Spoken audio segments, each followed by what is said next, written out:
Everything that we do can become a routine or a habit, but we need to ask ourselves the question as to whether that routine or habit serves us, or whether that action that we're starting serves us. Welcome to Building Wings Studio Episode 6. Today I'm going to be talking about routine and habits, and at the end I'll share another little tutorial with you. So when we look at our routines and habits, and the ones that make us feel good and the ones that make us feel not so good, because we all have our good habits and bad habits, what we need to ask ourselves is, what are our main values? What are our values and priorities? So what I mean by that are the things that are most important to you in your day-to-day life. For me, my top 3 or 5 would be self-expression, family, honesty, integrity, authenticity, I guess would be the ones that come to mind right away. So when we look at those values, or whatever values you have, are your habits aligning with those values? And the ones that are will feel good, and the ones that don't feel so good would not be in alignment with those. When I am being present or self-aware, I know that I want to center my habits and routines around those values. But do I do that consistently? No, I'm not always being present. But I am becoming more aware of how I fill my time, and whether those things that I'm filling my time with are aligning with those values. So my struggle is that out of a strong need to belong, I have become a chronic people pleaser, which leads to overthinking and anxiety for me. My time often revolves around what I think, and I'll stress the word think, what I think others want, need, or expect of me. I have a hard time saying no, so my routines are often pretty jumbled. And because my actions tend to be influenced by pleasing others, I'm often not aligning with my values, but with the values of other people, which doesn't mean that their values are bad, they're just not my priority. And so when I do that for a long time, or even a short time sometimes, I tend to get burnt out or feel exhausted. And I do believe that there has to be a give and take. So I want you this week to take a look at what your habits and routines are.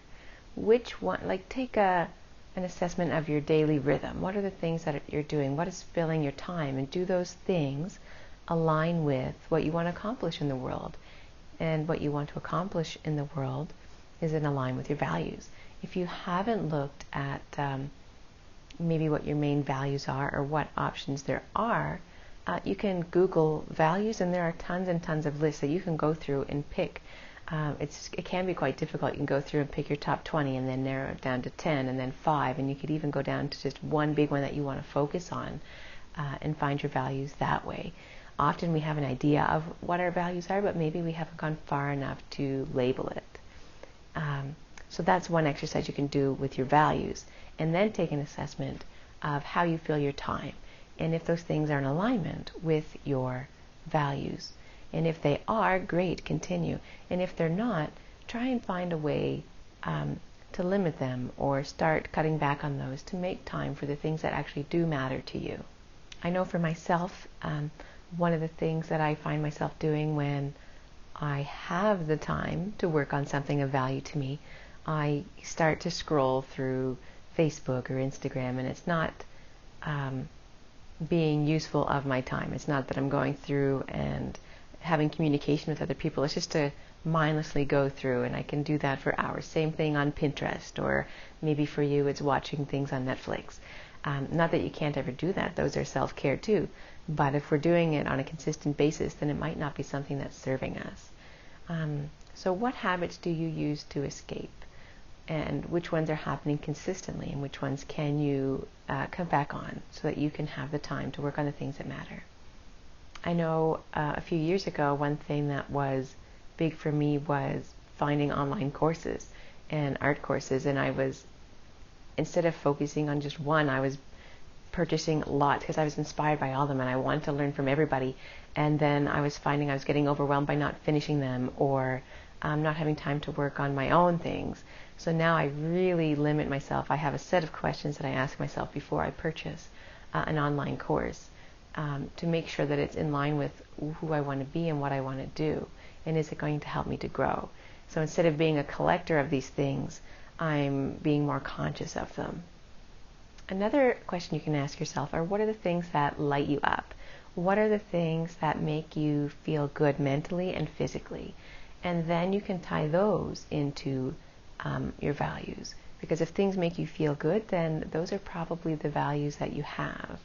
If my camera is shaking, it's because my cat is over there, and I guess he's behind the camera today. He wants to push on the tripod and stuff instead of being on the camera today.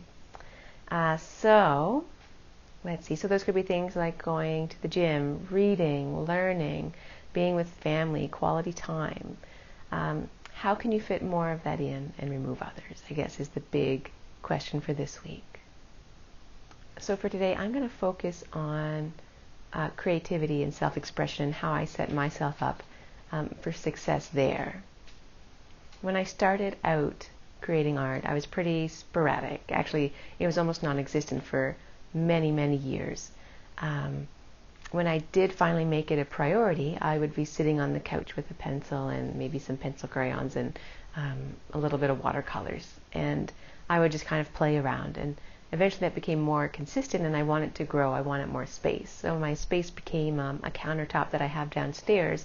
And it was a place where when I created, things would get messy, and then I have to clean up and put it away, and then take it all out and go again. So the habit and the routine of creating was not an easy one. It would be frustrating if I wanted to create it. Go, oh man, I don't want to clean up the mess. I don't want to pull everything out and then have to put it away, or I don't have enough time. I only have 5 minutes, so it's not worth it to get all the supplies out and do that. So the routine wasn't serving what I wanted to accomplish. And so eventually I started to make a space that I could leave open and choose supplies that were easy access, and leave the supplies that were a mess for bigger time periods that I had. And then eventually I kind of took over my own little corner, which is what I'm sitting in right now, where I've got my supplies. Well, they're pretty messy right now, but they are organized in different ways so that they're easy to grab. I have a table where I can now leave projects out that I'm working on. So when I do only have 5 minutes, I can still work on those bigger projects. They're just getting done in smaller chunks. Something else that I would suggest if you're setting up a creative space, or any space to set up a new habit, is to make it cozy and comfortable. Make it accessible to you. One way that I do this is that besides my table and my chairs, I have photos on the wall for inspiration, and I have I usually come down with a cup of tea or hot chocolate or some treats and snacks, so that while I'm creating, it's cozy and I'm setting that up in my mind as a positive experience. I also typically light a candle. Now, if it's a short 5 minutes, I don't usually get the chance to light that candle, but the candle is sort of a trigger for me. So I light the candle and I know it's time to get down to business. So my goal for you this week is to get clear on your values and which ones you're going to focus on and which habits you're going to start working on taking away. Whatever value you focus on, I want you to think ahead to the obstacles that you might face in trying to make time for that value. See where that value kind of gets stepped on when you're feeling upset or angry or just helpless. See what it is that's triggering that and what value it's attached to. So yes, think of the obstacles and find a way to move around them and break through them. So do a little assessment of that and then stick to it. So something you can do is, depending on what your habit is that you're trying to form or routine, set it in your calendar like a appointment, and make sure that you show up for it. Make that time sacred. You could also put phone reminders on your phone, an alarm that comes up once a day or a couple times a day if it's a thought process that you're trying to break. Put those on there. Maybe a morning or evening routine, a check-in with yourself to see how you're doing with that. So monitor it as you go along and build yourself up for success.